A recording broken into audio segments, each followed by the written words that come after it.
Hi everyone, I am Greg Welch. This is Ironman Live, brought to you by Ford.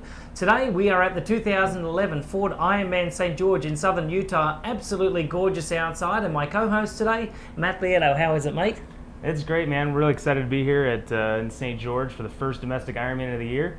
It's a really tough course out there tomorrow. It's going to be hot conditions, and we have an absolutely stellar field. So it's going to be fireworks out there tomorrow. Yeah, it sure will be, over a very challenging course. So let's talk about that right now. 2.4 miles is going to be the opening discipline and the distance for the swim out in Sand Hollow Reservoir. And it's really nice out there, Matt. I tell you what, the course out there, they've got the lake conditions right now are warming up. Just the water temperatures are a little bit lower. The bike course, 2 loops. You ride into town 25 miles, and then they will do 88 miles over the 2 44-mile loops in that respect. The run course, it's also 2 laps of 13.1 miles of running, but it's over a very challenging course. Yeah, each segment of this race has its own challenge. The swim being a little bit cold, the bike being windy, hot, and quite hilly, and then the run is just relentless, up and down, no flat spots on this course whatsoever. It's a very tough course. So Sand Hollow Reservoir, I mean, the water temperature is a little bit low right now. It's going to get up to about 60, 62 degrees. We caught up with Peter Vavricek during the week, and this is what he had to say. Yeah, the first challenge coming in this race is the extremely cold water. At least it was last year, and you know, having a wetsuit and wetsuit caps and stuff like that, you can survive the swim. The trouble last year was extremely cold wind right after the swim. You didn't come up after the swim, you know, too hot. You were a little bit cold, and then you got really cold on the beginning of the bike. That was Peter Vavricek of the Czech Republic competing in his 99th full-distance Ironman race. Okay, Matt, so we're going to go over to the bike course. Yeah, extremely challenging bike course out there. As you said, it's a loop, a straight shot to these 2 loops that we do. Mostly climbing on that loop. You get your descent in about 5 or 6 miles. It goes pretty quick. That climb is it starts off slow and steady, really tough chip seal road surface, and then a couple really tough short climb sections. One, the wall, that's about 5 to 6 minutes, but really steep. The challenge about this course, though, the bike is hard, but it's this incredibly tough run right after that bike. There is no flat section on this run course, all up or down, which means the strong person's going to have a great race. Whoever really doesn't cramp or have issues muscularly is going to have a good event. I spoke with TJ Tollickson earlier. He had a few things to say about the hard bike course here in St. George. The bike course here is extremely difficult.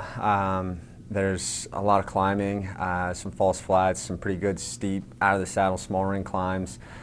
So there are definitely some challenges presented on the bike course here, and you know, I look forward to that. Separate the men from the boys, if you will, so you can see, you know, who can do their own work and survive and still have a great race. TJ Tollickson just talking about the bike course there. Okay, so over to the run course, we also have a 2-loop run course, 13.1 miles in length, and a very difficult course, Matt. Yeah, absolutely challenging, out and back, up and down the whole way. As I said, no flat sections on this run, absolutely brutal. Absolutely brutal, and I tell you what, when they go on the way out, they're going to go uphill. They'll get around to Pioneer Park up the top of the course there. They'll do a U-turn, and then they'll come back downhill. The Timex Ironman watch bonus, we're on the bike course, is at 74 miles on the second loop, and then this one is going to be right at in between 14 and 15 miles on Diagonal Street as they head out of town. So a nice little incentive for those athletes. Yeah, keep the pace up going into that second lap. Okay, so we had a chance to catch up with Heather Wurtell. She is the defending champion on this course. She's been training on the course for about 2 months. Over the last couple of months, she's been doing very well, and she knows every inch of this course. Listen to this. People need to be smart on the bike so as to be able to run okay, basically. You know, you could really smash your legs, first of all, heading out to the 2 loops, and then on that first loop, you know, those hills seem to grow by the second loop. So it definitely ought to keep it under control and just really think about pacing yourself so that when you can actually have a strong run. definitely a strong run that's required to finish off this very tough event here at the 2011 Ford Ironman St. George. And the weather conditions this weekend is going to be fantastic. If you love it hot, you're going to love this place because it's going to be in the 90s. So Matt, what's the wind conditions and the weather, humidities? And yeah, it should be good. I hear the wind is going to be coming out of the south, which is it's the good direction for this race. Last year it was the opposite direction. It made it pretty darn challenging. This year the wind should help the competitors up that climb a little bit. It's still going to be a little chilly in the morning, 56 degrees coming out of about 56 to 58 degree water. It's going to feel a little chilly. People need to be prepared for that. But yeah, well, over 90s later in the day on that hot course with no sun protection whatsoever. So it's going to be a pretty hard day out there tomorrow. You mentioned cold, mate. I say cowboy, cowgirl up. I mean, if you're not going to be tough enough to do this race, you need to get the heck out of here. All right, so we've got about 40 professional athletes. We've got about 25 men and 15 women competing for $75,000 of prize money here. Also, they will be competing for Kona points ranking system points as well to qualify themselves for the Ironman Triathlon World Championship brought to you by Ford coming in October as well.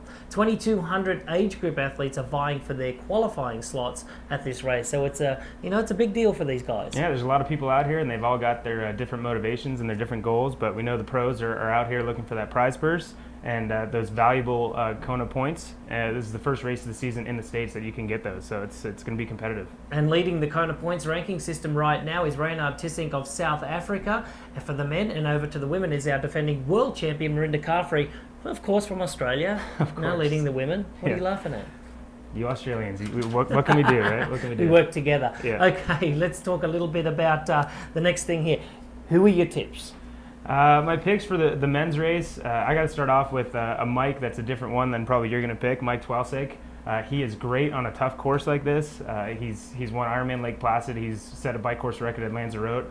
He's going to be riding scared because he knows Mikey Weiss is coming for him. So I see Mike Twelsik having a great race tomorrow. Also Ben Hoffman, a buddy of mine, American, and obviously Mikey Weiss is going to be out there pushing the pace as a defending champion. Okay, the women. Yeah, it's going to be a fast race out there. We have Jody Swallow, defending 70.3 world champion, Heather Wurtel, and a good friend of mine, Meredith Kessler. Heather Wurtel winning last year, Meredith getting second, and Jody being a really strong competitor.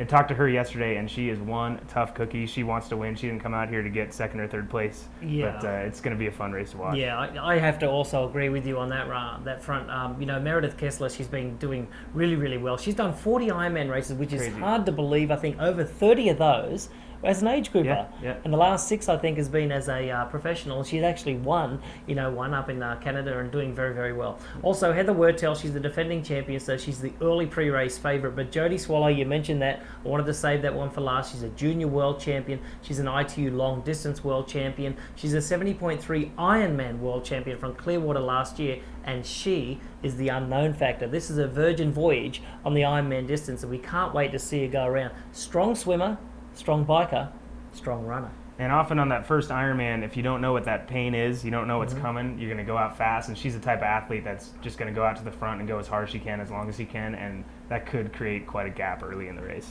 Okay, Michael Weiss from Austria. He started out as a mountain bike racer. 2004 represented Austria at the Olympic Games in Athens. Went over to Xterra. In his very first Xterra World Championship, he came second. And then he switched over to the Ironman Triathlon World Championships, where he placed in the top 20 in his first go around. He is the defending champion, and he is the guy to watch. Coming back to defend is a little bit different, because last year I came here without, I don't want to say without any expectations, but I surprised myself the most with the victory. And this year I'm here to win. I don't believe in the word defense. I will go into offense, and no one can take away the title from last year. So the Kona points ranking system, we started that out in September of 2010, and here we are in 2011. We've got some guys on top, we've got some girls on top doing their races and accumulating their points. Just give us a brief synopsis. Yeah, July 31st, we're going to pick at least 40 men and 25 women are going to automatically qualify for World Championships, and then they get about another month for the remainders. It's 50 and 30, respectively, men and women. It's motivating these guys on a different level. They're not used to having to race to get points to qualify for a World Championship, so people are fitter, I think, a little bit earlier in the year, so that they can make sure that they're going to have the racing fitness to keep accumulating those points. Also, you see people that are pretty high up in the rankings already, Twalsink and Weiss. They're pretty high up. They'll likely qualify on the points they have already, but they need to do an Ironman to legitimize their qualification in the World Championships. Exactly, to validate their entry. Okay, so the 2006 Ironman World Champion, the Australian, she's also an Olympic silver medalist, and she is a co-host to Matt Lieto and myself at IronmanLIVE.com. McKeely Jones has been out scouring the town here in St. George. What do you got for us, McKeely? Hey guys, I'm carbo loading at 25 Main Cafe and Cake Parlour. All the locals around here will tell you that great food is only the beginning of your St. George adventure.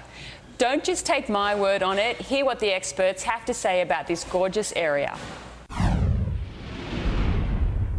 When I look at St. George, I see layers. To me, it's almost like it's torn from pages of a National Geographic magazine. You've got layers and layers of color, rock, and kind of convoluted shapes and sorts that really it's very striking. Hi, my name is Kevin Lewis. I'm with the St. George Area Convention and Tourism Office, standing here on a beautiful bluff above St. George City. I think St. George is an area, it used to be known as kind of a retirement and golf community, but people that have discovered what really is around here are getting pretty excited about the adventure activities. Mountain biking, horseback riding, ATVs, rappelling, rock climbing, all of those kind of high extreme adventure sports are available right here in the area of town. Our communities really embrace this event. They love the spirit of it and the energy and what it brings. Last year we had 4,600 volunteers. I think we're very close to that this year. One of the things that we looked at as we were trying to outline the course here or lay it out was what are the features that we have here. This course is unique because it takes you through all kinds of different landscape features. If you're traveling first time into this area, as you see the big D on the hill or the Dixie sign on the red rock behind me, you might wonder, what in the world is that all about? What happened is the early settlers that came here actually came during Civil War time, and they were instructed by their prophet leader Brigham Young to grow cotton in this area to help support the war effort.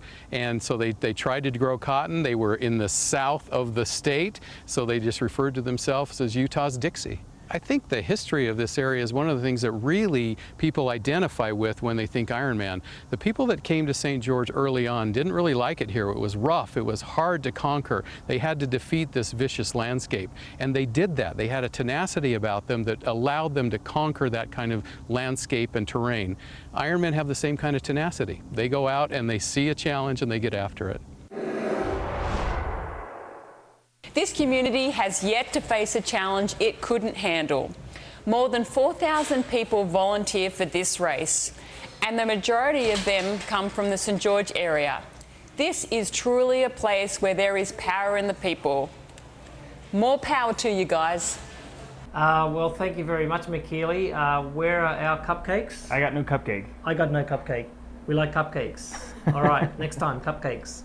All right, thanks for joining us today on Ironman Live and Ironman.com. This show has been proudly brought to you by Ford, the Ramp Up Show. And also tomorrow you can check us out on www.facebook.com/IronmanTry and also on Twitter at IronmanTry. So tomorrow morning at 6 a.m. Mountain Time, you want to join us at IronmanLIVE.com and Ironman.com. For Matt Lieto, I am Greg Welch. We will see you tomorrow.